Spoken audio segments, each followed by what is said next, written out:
Assalamualaikum warahmatullahi wabarakatuh. Selamat sore Bapak Ibu, kembali lagi dengan saya, mudah-mudahan gak bosan-bosan. Tapi kali ini yang di samping saya berbeda. Tadi kita udah pagi-pagi Pancasila, kemudian bela negara, sekarang agak adem nih. Mengkorelasikan Islam dengan kenegaraan Indonesia. Nah, samping saya udah ada expertnya. Memang beliau ini ekspertisnya kalau tidak salah tadi ada short talks, Islamic Development Management, gitu ya Pak. Saya dengan bangga di samping saya perkenalkan dulu Profesor Anis Malik Toha PhD. Saat ini beliau menjadi pengajar di UNISA.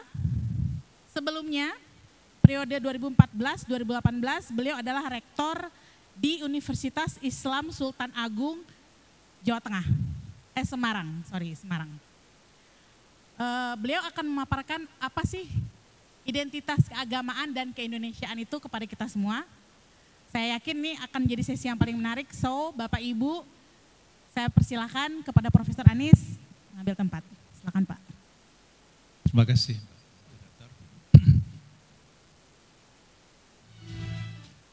A'udzubillahi minasyaitonirrajim. Bismillahirrahmanirrahim.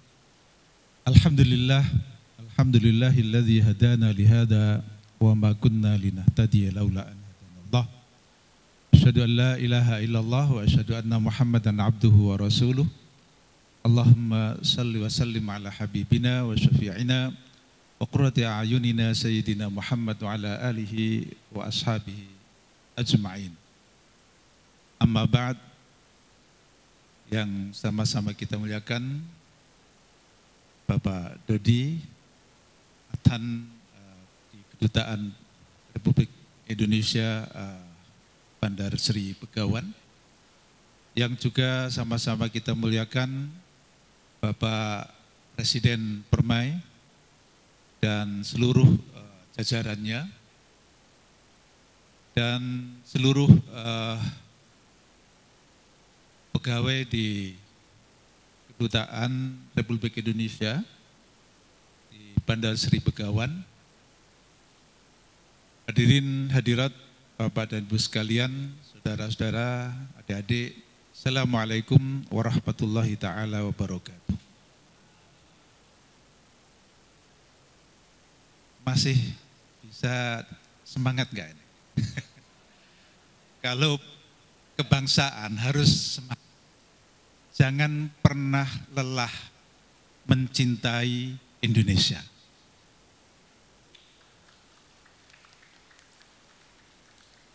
Saya meskipun sebagian besar usia saya habiskan di luar negeri Pak Dodi. Sebab mulai tahun 84 bahkan, 1984, sampai sekarang ini, saya berada di luar negeri dan hanya 5 tahun saya berada di Indonesia, yaitu mulai 2014 sampai 2019 kemarin.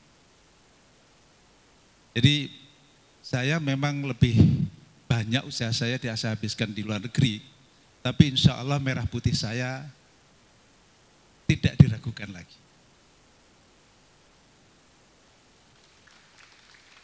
Bapak dan Ibu sekalian, mengawali pembentangan saya pada sore hari ini, saya ingin sedikit bercerita sedikit mengenai asal usul forum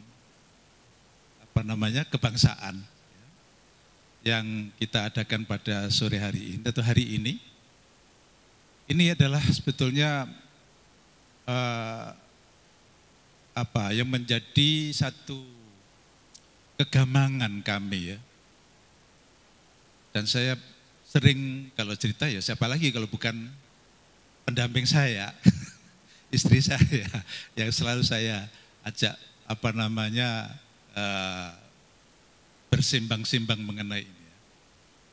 Jadi alangkah indahnya apabila Permai ini ya sekali-sekala atau secara brodik mungkin perlu ada forum-forum seperti ini dalam rangka kita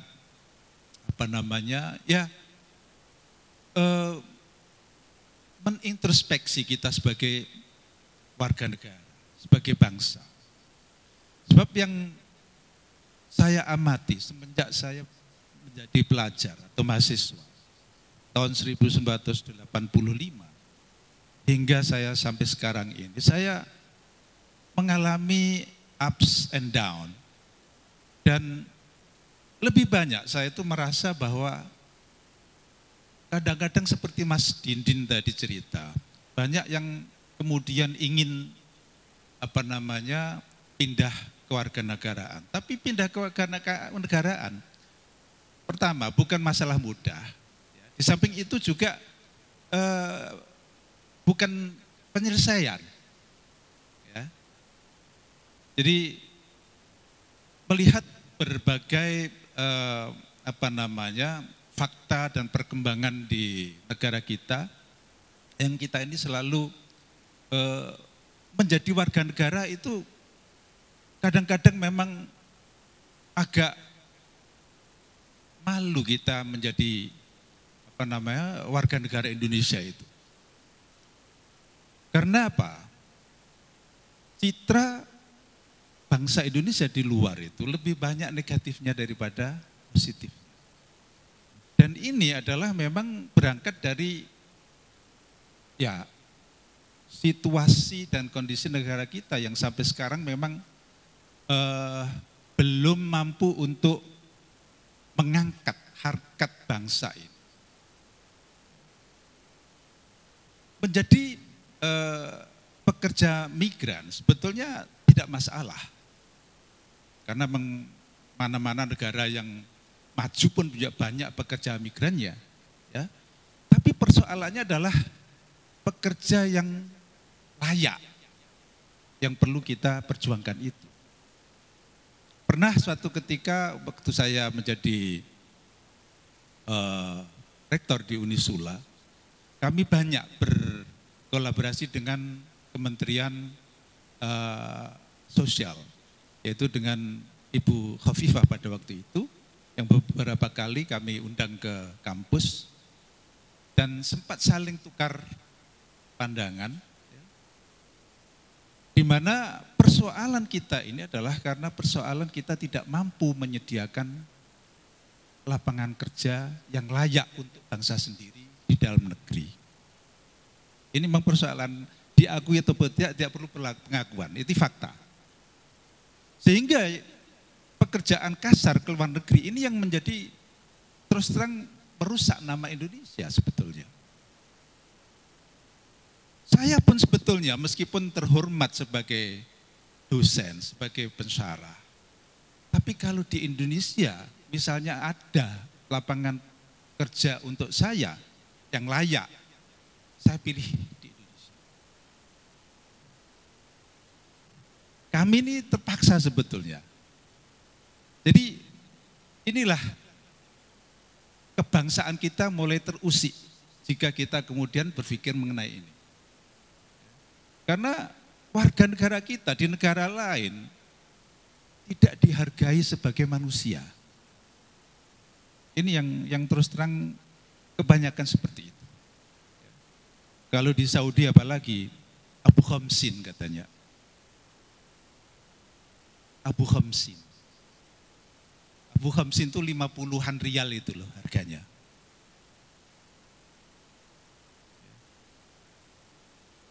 Jadi inilah yang menjadi perhatian kita semua dan kita mesti bersama-sama menjaga nama baik kita sebagai bangsa ini. Itulah Bapak dan Ibu sekalian, saya rasa pentingnya kita bersama-sama berpikir bagaimana kita bisa memberi kontribusi kepada negara kita.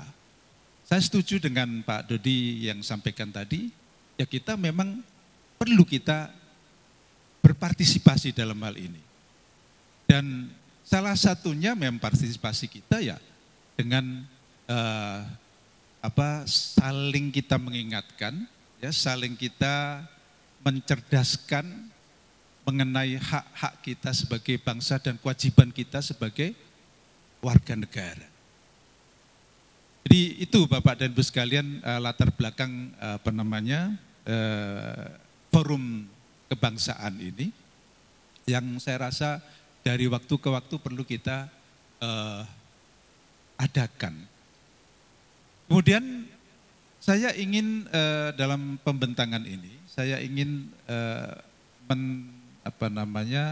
sedikit ya, mengulas mengenai korelasi identitas keagamaan dan keindonesiaan. Tidak bisa jalan Mas ya?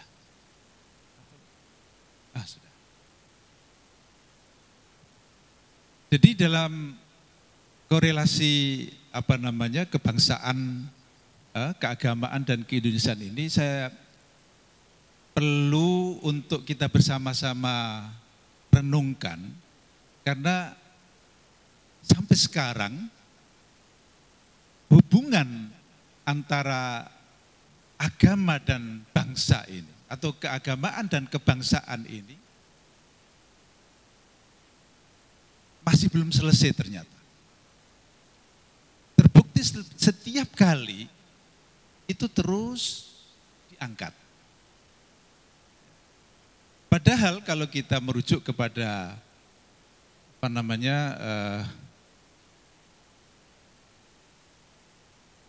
ini kan Mas.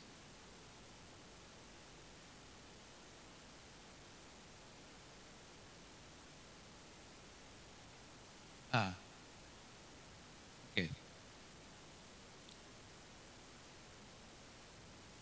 Sebelum kita memasuki pokok pembahasannya, pentingnya identitas keagamaan dan kebangsaan di Indonesia. Perlu kita sadari bersama bahwa agama itu lebih dahulu daripada Indonesia. Sebelum Indonesia merdeka, agama sudah ada di Indonesia. Maka di sini kita perlu menelisik lebih jauh. Jangan sampai keagamaan ini dibenturkan dengan keindonesiaan. Karena ini sudah melalui perjuangan yang luar biasa. Yang diperjuangkan oleh para pahlawan kita dan para tokoh-tokoh bangsa kita. Mulai dari zaman penjajahan itu, perjuangan melawan penjajah, sampai dengan perjuangan melahirkan satu dasar negara Republik Indonesia. Itu perjuangan yang luar biasa. Ya. Dan perlu kita sadari bersama bahwa kita ini di Indonesia sudah tumbuh berkembang agama yang sangat plural, agama yang sangat beragam. Kalau kita telusuri, yang pada awalnya adalah agama lokal, ya, yaitu yang sering disebut dengan animisme, dinamisme itu. Kemudian pada awal abad atau milenium pertama, ya, yaitu sekitar abad ketiga, ya, terjadi akulturasi, proses kedatangan agama dari India, yaitu Hindu dan Buddha.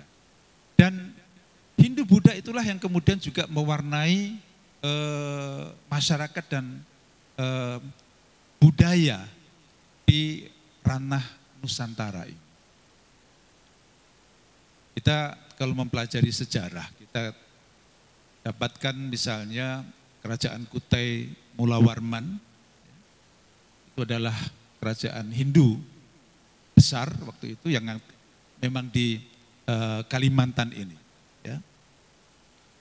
Kemudian berangsur-angsur, ya, kerajaan ini membesar dan sampai di Sriwijaya, ya, dan sampai di Majapahit, ya, bahkan Mataram sebelum Islam. Dan pada waktu yang sama, karena Hindu dan Buddha ini adalah datang dari India, maka yang terjadi di Indonesia, terjadi satu sinkretisme antara Hindu dan Buddha itu. Sehingga dua agama yang semestinya atau yang di tanah kelahirannya tidak bisa ketemu bersama, tidak bisa hidup bersama, di Indonesia bisa bersama, di Nusantara. Padahal sama-sama lahir di India. Tapi di India, Buddha itu tidak bisa diterima.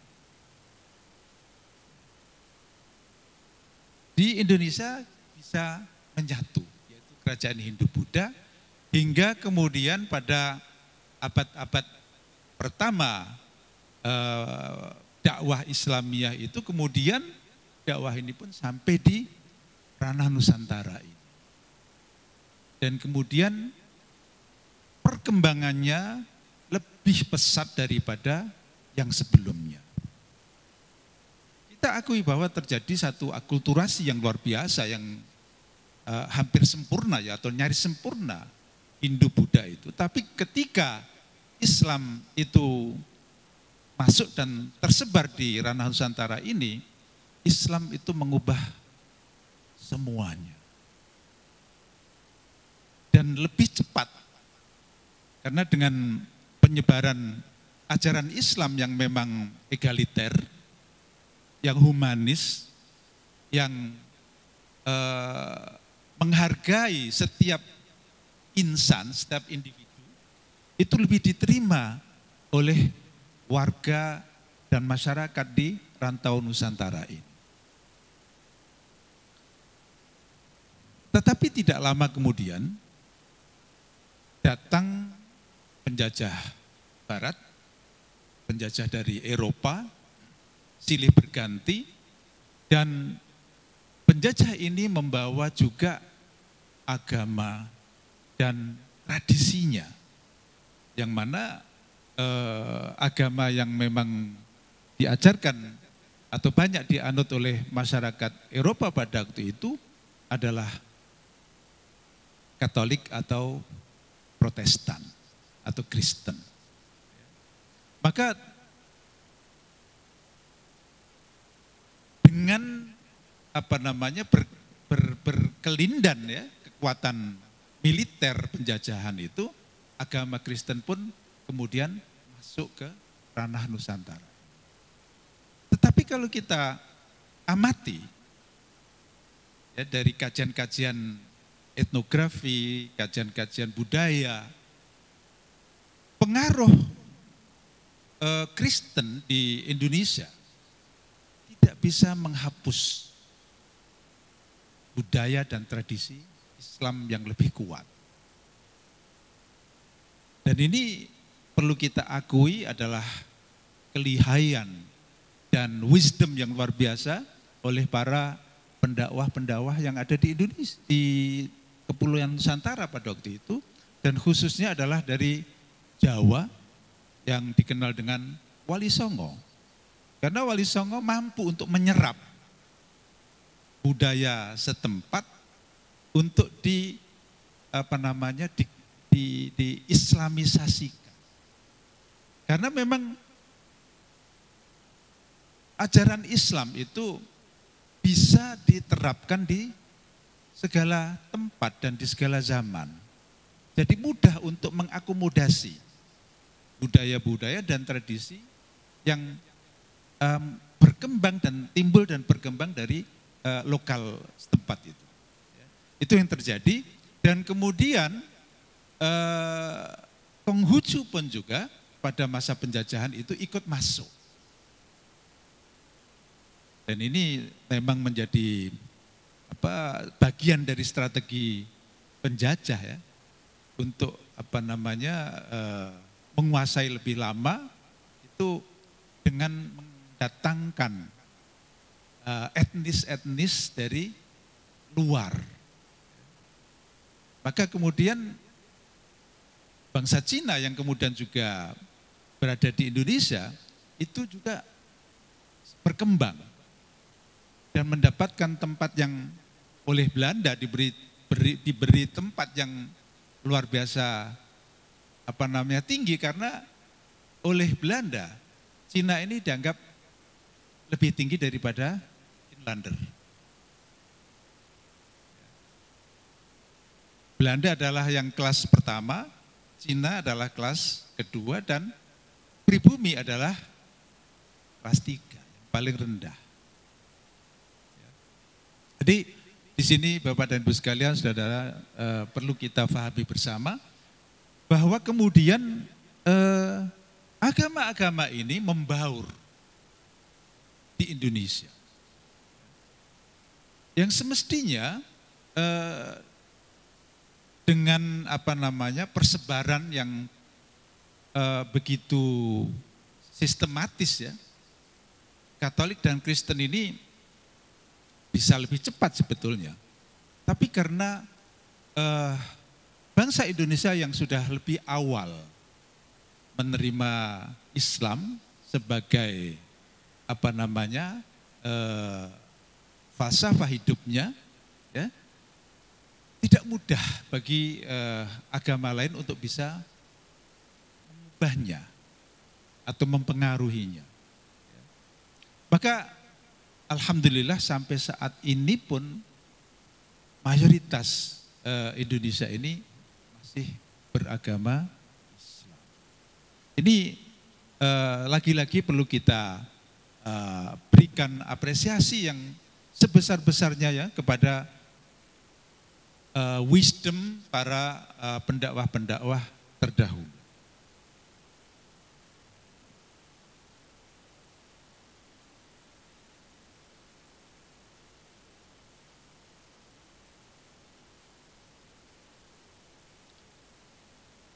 Saya rasa untuk masalah identitas keagamaan, identitas keindonesiaan, ya, sebetulnya yang namanya identitas adalah identitas yang menjadi jati diri utama, yang merupakan satu yang membentuk mindset, ya, penganutnya.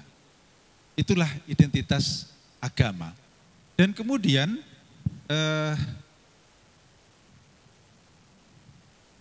identitas keindonesiaan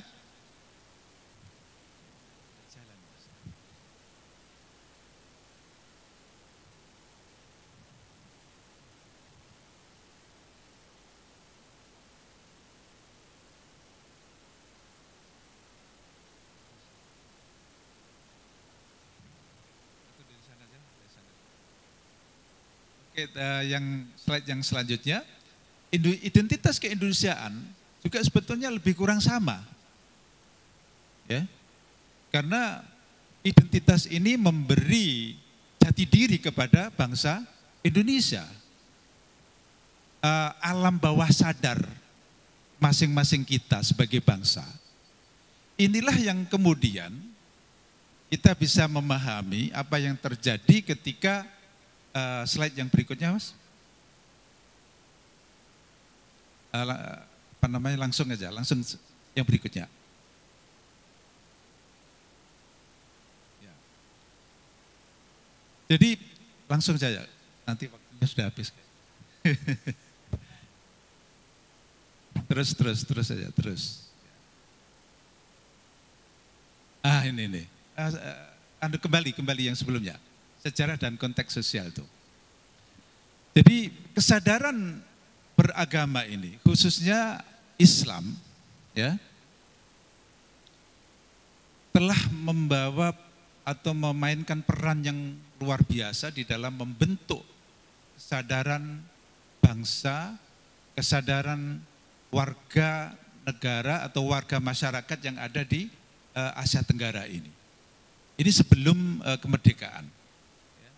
Oleh itulah yang kemudian membangkitkan semangat untuk berjuang melawan penjajahan, ya. Dan semangat perjuangan itu memang banyak didorong oleh keagamaan ini, khususnya adalah Islam. Kita bisa memahami demikian karena memang yang banyak berlawanan dengan penjajahan itu adalah Islam, karena nilai-nilai keislaman itu berseberangan secara diametral dengan penjajahan. Lain dengan yang agama yang lain, Kristen misalnya. Karena Kristen yang membawa itu penjajah, maka mohon maaf ya dari saudara kita yang beragama Kristen ya, karena yang dibawa oleh penjajah, maka tidak ada tumbuh keperluan untuk melawan penjajahan itu. Kecuali beberapa saja, tentu tidak semuanya. Karena juga ada dari kalangan Kristen yang juga gigih di dalam memperjuangkan kemerdekaan Indonesia ini. Tapi jika dibandingkan dengan Islam, tentu Islam adalah yang paling kuat dan paling keras melawan penjajahan ini. Maka terbentuk misalnya perlawanan yang secara militer dan tersistem dengan baik adalah Perang Sabil yang dipimpin oleh Pangeran Diponegoro 1825-1830 dengan semboyannya mangun luhuripun agami Islam ing tanah Jawi, yaitu membangun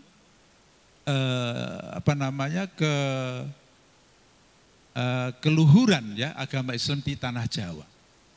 Perlu diketahui juga hadirin sekalian, tanah Jawi pada masa itu sering digunakan bukan untuk Pulau Jawa. Sebab kalau kita merujuk literatur yang ditulis pada masa itu, ya, Jawa itu meliputi ASEAN sekarang ini.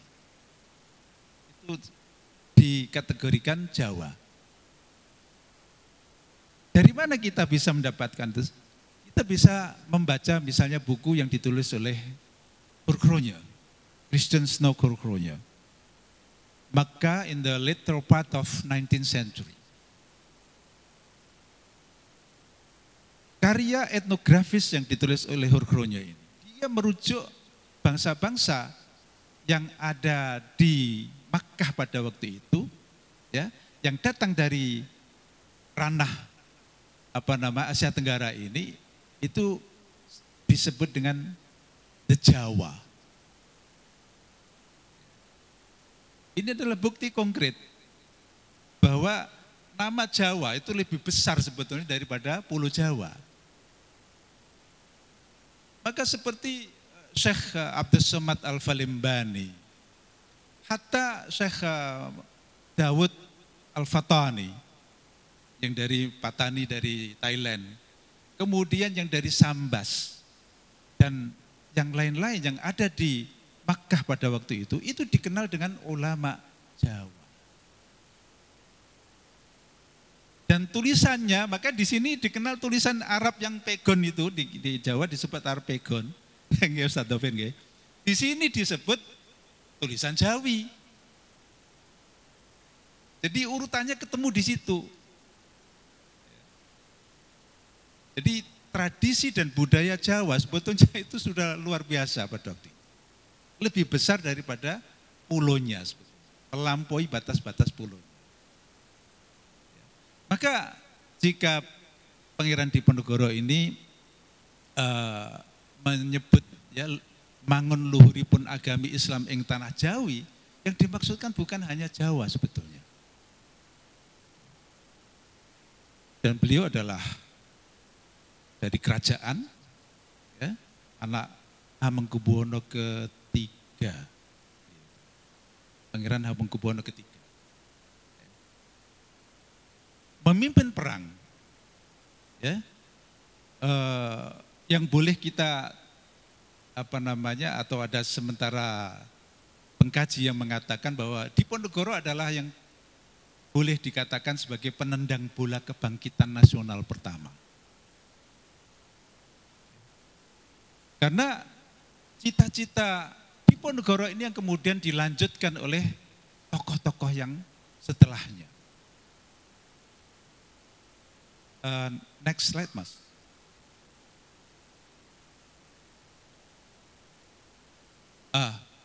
Berangkat dari peristiwa yang getir yang dirasakan oleh penjajah pada waktu itu, Maka Belanda kemudian mendirikan institut, ya, Institut der Jawaanse Taal di Surakarta, Institut Bahasa Jawa di Surakarta.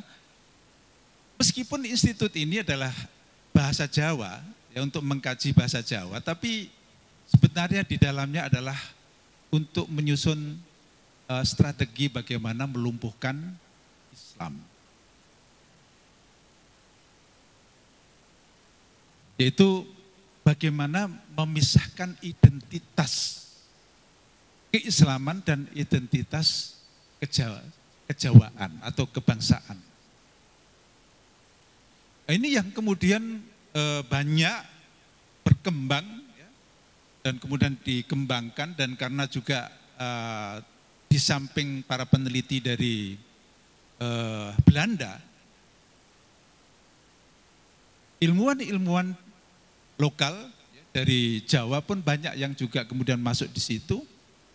Dan setelah sekitar 50 tahun berikutnya, ya, terbit serat Darmo Gandul, ya, Suluk Gatholoco dan sebagainya, itu yang mana serat Darmo Gandul ini isinya itu kalau kita membaca, ya, sebetulnya tidak layak untuk dibaca, ya, karena itu dia mentafsiri Al-Quran, ajaran-ajaran Islam dengan kata-kata yang sangat porno sekali, pornografik. Jadi itu salah satu cara mereka bagaimana orang Jawa itu agar menjauhi Islam. Itu serat Darmo Gandul, dan sampai sekarang agama Darmo Gandul juga masih ada pengikutnya.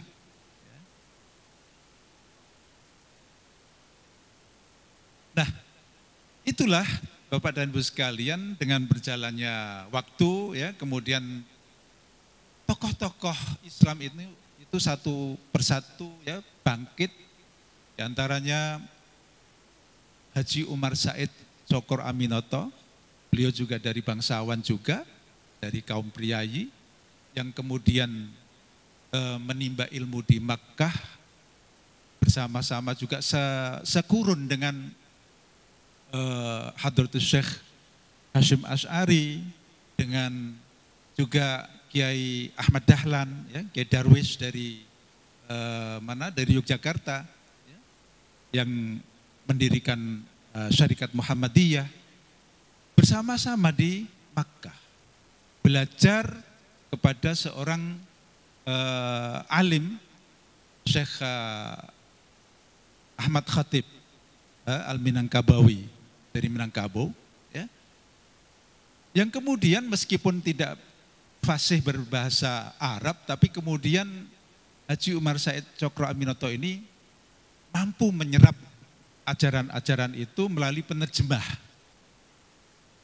Yang penerjemahnya itu adalah yang kemudian dikenal dengan Haji Agus Salim. Waktu itu berada di konsulat Belanda yang ada di Jeddah. Jadi Haji Umar Said Cokro Aminoto yang kemudian mendirikan Syarikat Islam itu, Bapak dan Ibu sekalian, adalah juga bangkit untuk meneruskan perjuangan di Ponegoro. Beliau memiliki semboyan sebersih-bersih tauhid, setinggi-tinggi ilmu, dan sepandai-pandai siasat.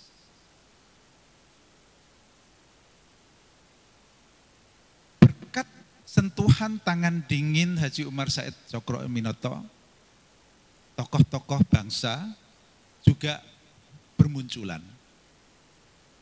Salah satunya yang perlu disebut adalah Soekarno itu sendiri. Bung Karno itu belajar kepada Haji Umar Said Cokro Aminoto. Bahkan bukan hanya belajar, ya, karena akhirnya juga menjadi menantu, ya, Umar Said Cokro Aminoto itu. Bung Karno itu menikahi anak daripada Cokro Aminoto ini. itulah kemudian semakin perjuangan kebangsaan ini semakin mengental ya. Cuma memang harus diakui bahwa perjuangan melalui intelektual ini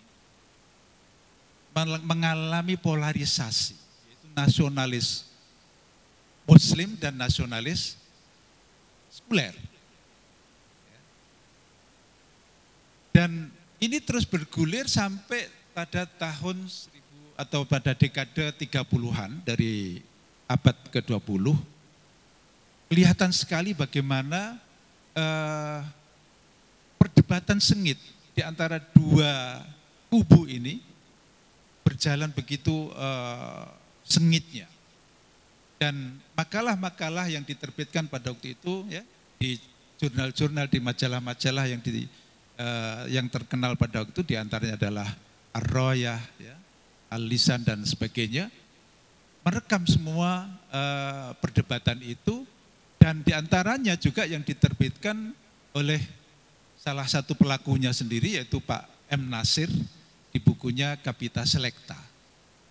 Ini merekam bagaimana kerasnya perdebatan antara nasionalis Muslim dan nasionalis sekuler.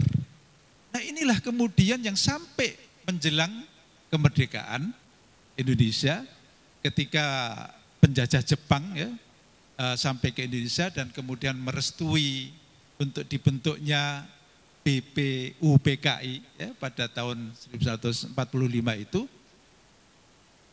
perdebatan ini akhirnya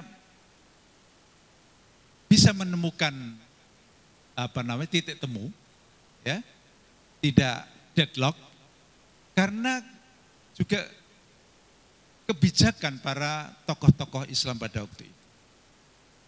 Karena tokoh-tokoh Islam dengan keluasan ilmunya mampu untuk bagaimana nilai-nilai keislaman itu diterjemahkan ke dalam nilai-nilai kebangsaan. Nah, nilai-nilai keislaman dan kebangsaan ini kemudian lahirlah apa yang dikenal dengan Pancasila. Ini Bapak dan Ibu sekalian bisa kita lihat dari slide yang berikutnya, Mas. Saya sempat menerbitkan satu makalah pendek ya di Republika Islamia, jurnal Islamia di Republika pada tahun berapa itu? 2022 mungkin ada satu ya. Ini saya nukilkan dari apa yang diterbitkan oleh Andre Feilhard dalam bukunya NO vis-a-vis negara, Pancasila, isi, bentuk, dan makna. Feilhard ini menuturkan ya transkripsi sebagai berikut ya. Kesimpulan 5 tadinya mau ditambah, tapi kita umat Islam mengatakan rukun Islam itu 5. Jadi 5 ini saja bisa dikembangkan satu persatu, tetapi jangan ditambah. Hitungannya supaya bisa 5. Ramai dari jam 7 malam sampai jam 4 pagi sampai subuh. Ini dijadikan oleh Bung Karno Pancasila menjadikan penggantinya dasar Islam negara. Jadi tidak menggunakan Islam sebagai dasar negara secara ism, tapi yang dipakai adalah musammanya. Ini indah sekali ini. Ya. Kita umat Islam mengatakan kalau dasar Islam itu isimnya diambil, kalau Pancasila itu musammanya yang diambil. Kandungan nilai-nilai Islamnya yang diambil. Sila-sila itu musammanya Islam. 5 ini kita umat Islam, ini sebagai musammanya, isi Islam, isim Islam. Musammanya Pancasila. Ya. Saya Wahid Hashim. Ini bapaknya Gus Dur. Ini ditulis oleh Andre Velard dalam bukunya NU vis-a-vis negara. Bisa dibaca, bisa dirujuk. Jadi ini menunjukkan bagaimana hebatnya tokoh Islam kita pada waktu itu. Tidak ngotot harus Islam dasar negara, tapi nilai-nilai itulah yang mesti diperjuangkan. Dan inilah yang kemudian oleh Bung Karno disebut sebagai gentleman's agreement, kesepakatan gentleman. Karena memang Bung Karno menyaksikan sendiri bagaimana kuatnya ya kedua belah pihak itu antara nasionalis Muslim dengan nasionalis sekuler. Tapi itu alhamdulillah bisa titik temunya bisa didapatkan, ditemukan, dan itulah kemudian yang melahirkan Piagam Jakarta pada 22 Juni 1945. Sejarah mencatat setelah itu Bapak Ibu sekalian, sehari setelah proklamasi kemerdekaan, Pancasila yang ada sekarang ini dilahirkan. Itu 18 Agustus. Karena Pancasila yang sebelumnya, yang dalam Piagam Jakarta itu ada 7 kata. Di sila pertama, ketuhanan dengan kewajiban menjalankan syariat Islam bagi pemeluk. Tapi itu dicapai kompromi juga pada tanggal 18 Agustus dalam sidang PPKI ya, dan kemudian disetujui sebagai dasar. Oleh itu Bapak dan Ibu sekalian, saya tidak akan berpanjang lebar ya. Sebetulnya keagamaan dan keindonesiaan tidak perlu dibenturkan.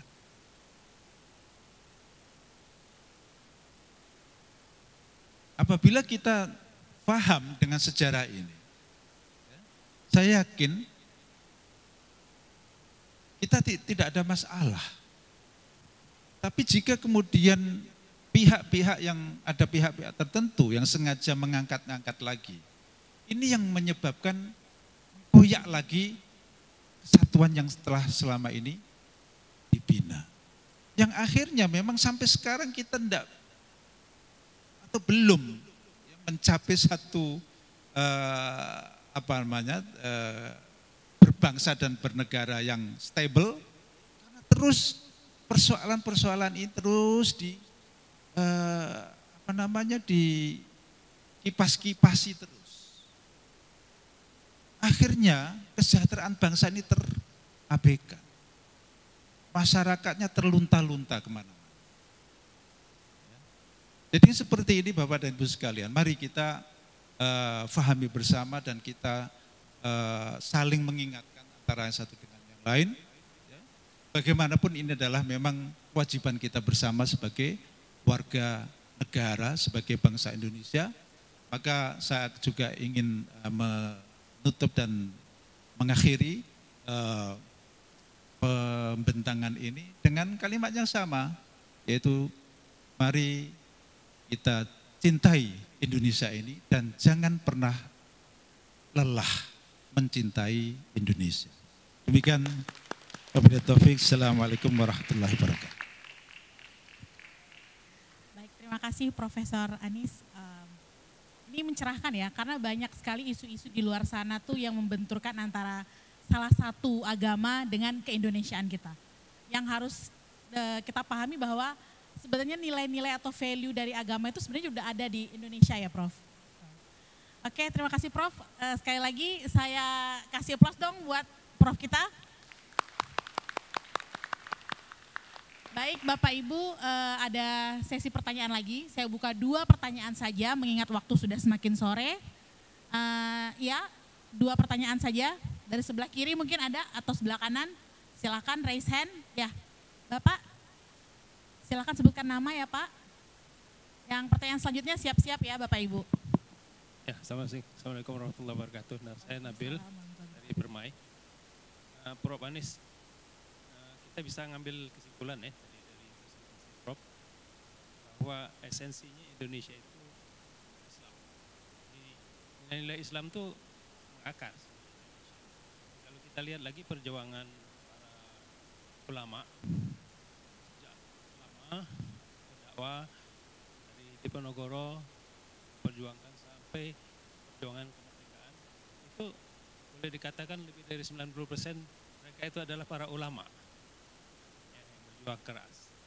Tapi sayangnya setelah merdeka dan sekarang ini umat Islam yang mayoritas ini seolah-olah terpinggirkan karena kata porsi kemerdekaan ekonomi, keadilan ekonomi yang masih jauh, keadilan sosial juga masih jauh. Yang ada di kita mungkin hanya ya demokrasi itu dalam arti pemilu saja, habis pemilu selesai. Sehingga hasil-hasil perjuangan yang begitu berat dengan darah dan air mata itu sekarang tidak begitu dinikmati oleh umat gitu. Ya kita tahu yang kaya-kaya sebetulnya bukan orang asli. Dan mereka itu mengumpulkan kekayaan yang begitu besar, jumlah mereka sangat minoritas. Umat yang mayoritas ini bagian yang kecil-kecil gitu. Nah, belakangan mau dikasih tambang, bisa jadi jebakan gitu kan. Karena kita melihat bahwa tambang ini banyak masalah gitu. Umat terperosok ke dalam satu tempat seolah-olah ada uang tapi sebetulnya masalah. Ini gimana masalahnya gitu? Untuk supaya ada keadilan itu bisa terjadi. Jadi kita tidak selalu karena kan diajak semacam itu, kita ini esensinya Islam supaya kita tidak terlalu banyak ngomong mungkin. Gitu. Jadi tidak speak up gitu ya. Sehingga mudah untuk dikasih tahu. Kira-kira gimana menurut Prof Anis? Terima kasih Pak. Ini Prof Anis sudah senyum-senyum nih mau langsung jawab sepertinya. Silakan Prof. Sebetulnya pertanyaan yang sama juga, saya ingin menanyakan itu. saya untuk menjawabnya sebetulnya kita semua sebetulnya yang mesti memberikan jawaban. Karena persoalannya jelas, sangat jelas. Jadi begini Prof Nabil ya, saya bukan kebetulan juga, karena memang saya S2 saya, itu saya menulis mengenai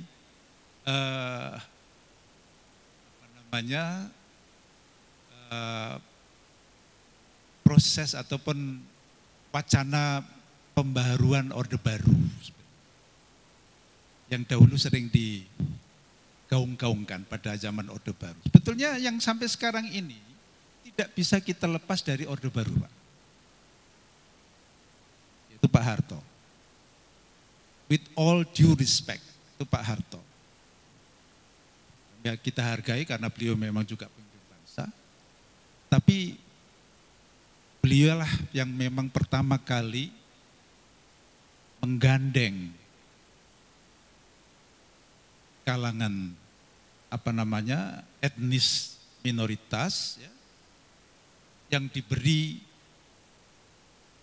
hak-hak luar biasa. Sehingga pada waktu itu mereka menguasai semua aset dan ekonomi. Perusahaan-perusahaannya sebetulnya perusahaan swasta diberi subsidi besar-besaran. Coba. Dan subsidi yang kita menyubsidi.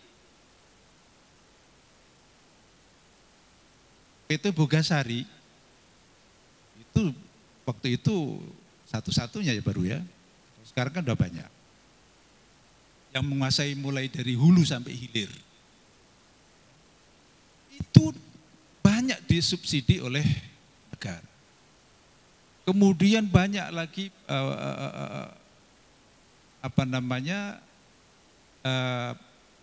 perusahaan-perusahaan yang lain. Waktu itu Bapak dan Ibu sekalian, kalau saya diizinkan untuk sedikit bercerita, dan saya pun bercerita ini berdasar dari kajian juga. Ketika ABRI, Angkatan Darat pada waktu itu, yang dipimpin oleh Pak Harto, berhasil menumpas PKI, itu Pak Harto, ABRI pada waktu itu, tidak sendirian.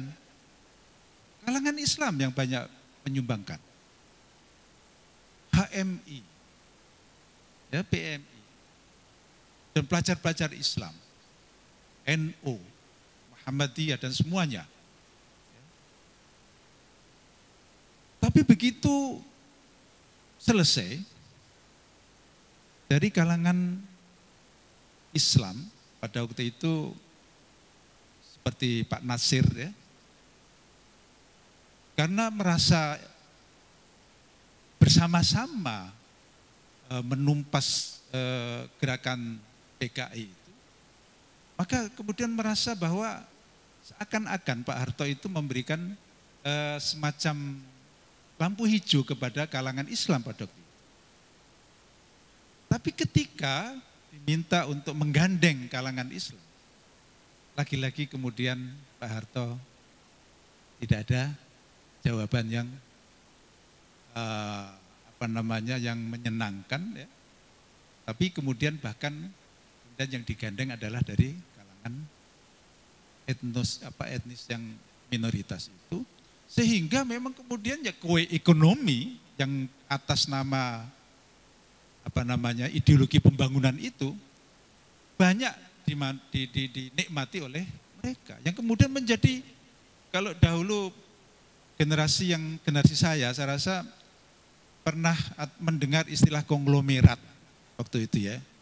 Konglomerat itu ya mereka itu. Konglomerasi aset-aset dan kekayaan Indonesia. Betul Pak Harto pada akhirnya menyadari bahwa polisinya itu adalah keliru. Tapi it's already late.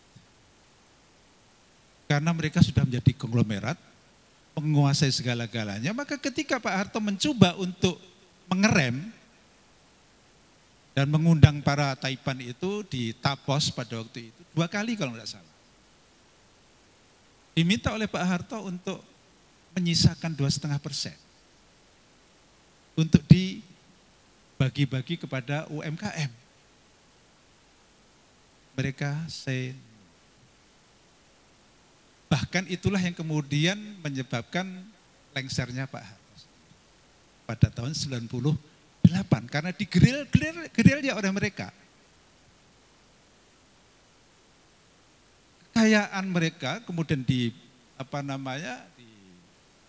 di luar negara, duit di dalam negeri habis, itulah kemudian terjadi krisis moneter pada waktu itu. Dan kemudian mereka juga pandai, mahasiswa digerakkan. Sempurna sudah, Pak Harto langsung lengser. Maka kemudian mereka lah sebetulnya sampai sekarang menikmati ekonomi itu sampai sekarang. Jadi bukan kesalahan pemerintah sekarang per se ya, tapi memang ada sejarahnya seperti itu. Ada benang merahnya kalau kita tarik. Dan kalau kita mengikuti perdebatan, wacana-wacana mengenai ini, nampaknya untuk menyelesaikan perkara ini bukan perkara mudah. Karena sudah terlanjur, ibarat nasi itu sudah menjadi bubur. Tetapi lagi-lagi kita jangan pernah putus asa. Kita harus selalu semangat, kita lakukan sesuai dengan kapasitas kita masing-masing.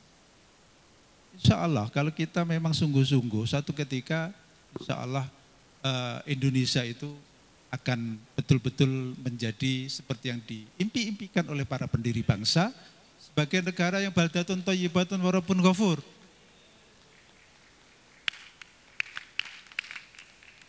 Terima kasih Prof. Jadi tetap ya Prof, jas merah ya, jangan sekali-sekali merupakan sejarah. Penting. Baik, terakhir nih pamungkas nih pertanyaan. Oke, Bapak tadi udah raise hand juga. Ini terakhir dari Bapak yang sama tadi di sesi pertama juga. Silakan Pak. Ini kayaknya udah mendam-mendam nih dari tadi. Soalnya tadi di sesi 2 juga ada angkat tangan. Silakan Pak. Assalamualaikum Pak Malik. Saya Swardiono dari Yogyakarta, tinggal di Kuala Belait. Langsung saja, kita kan di Indonesia ada lembaga sensor ya Pak ya. Sensor itu tugasnya apa? Terus yang kedua, apakah ulama dilibatkan enggak?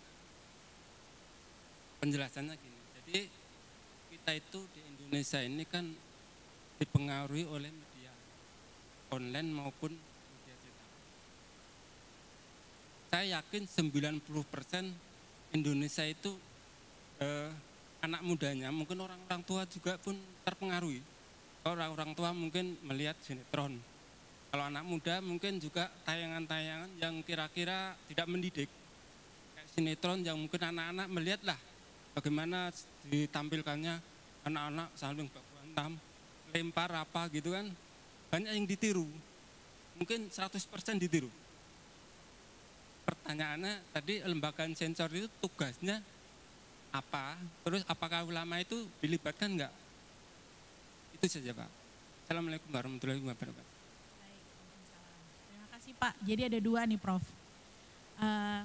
Lembaga sensor itu tugasnya bagaimana? Terus fungsinya ulama itu seperti apa dalam memfilter nih untuk anak-anak dan generasi muda? Silakan Prof. Saya juga sama seperti penjenengan ya. Betul, karena saya juga belum pernah menjadi anggota dari lembaga sensor juga. Jadi tidak tahu juga kalau ditanya. Kalau bahasanya Kanjeng Nabi itu mal mas'ulu anhu bi'a'lama minas sa'il. Yang ditanya tidak lebih tahu daripada yang bertanya. Ya kita meraba-raba saja sebetulnya. Lembaga sensor memang khususnya pada zaman Soeharto yang saya lihat lembaga sensor itu agak kuat ya. Setelah reformasi lah, itu memang lembaga sensor jadi tidak begitu berfungsi karena memang kebebasan sudah. Euforia reformasi itu sudah mengalahkan segala-galanya. Jadi yang bisa menyensor sebetulnya ya kita-kita ini Pak. Makanya seperti program yang kita adakan seperti ini, ya dalam rangka kita untuk bisa memfilter itu. Kita bisa menyensor diri. Memang sekarang sudah nampaknya sudah bukan zamannya. Kita bagaimana mau menyensor YouTube atau menyensor TikTok atau menyensor Telegram, WhatsApp dan sebagainya. Kecuali kalau memang negara mau melakukannya. Kecuali, dan itu terbukti bisa. Cina bisa menyensor, Google disensor. Negara-negara di Teluk, yaitu di Arab Saudi, di mana negara-negara sekitar sana, itu WhatsApp dibolehkan, tapi beberapa speknya itu ditutup. Dan yang jelas Cina sendiri, Cina bisa menyensor, bisa bahkan tidak mengizinkan. Tidak peduli diprotes oleh siapapun.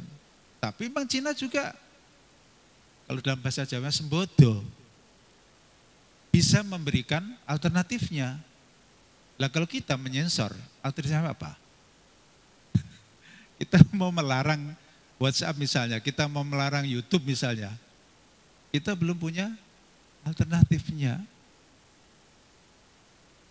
Jadi Bapak dan Ibu sekalian, saya rasa disinilah tugas kita semua. tugas kita semua. Dan memang inilah kehidupan seperti ini. Bahwa hidup itu perjuangan, memang kita mesti berjuang. Dan berjuang sesuai dengan kapasitas masing-masing. Demikian, saudara-saudara. Baik, terima kasih Prof. Jadi kalau sensor menyensor itu tugas kita ya Bapak Ibu ya. Kita nih yang lakukan filter untuk anak dan generasi penerus kita. Prof, sebelum kita akhiri sesi ini ada pesan nggak selain merawat Indonesia, menjaga Pancasila, satu kata aja atau satu kalimat aja buat kita semua sore ini?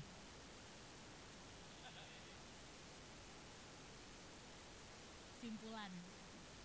Satu kalimat aja Prof, yang harus diingat nih buat kita semua. Yang perlu kita ingat bahwa Indonesia adalah milik kita. Terima kasih banyak Prof. Anies. Indonesia milik kita. Demikian dari Prof. Anies dan dari saya, terima kasih banyak. Assalamualaikum warahmatullahi wabarakatuh. Selamat sore Bapak Ibu, terima kasih sudah bertahan sampai jam segini. Baik, waalaikumsalam warahmatullahi wabarakatuh. Terima kasih kepada Prof. Anies dan moderator. Selanjutnya ada sesi lucky draw, kami panggil kepada spesialis kita untuk mengumumkannya.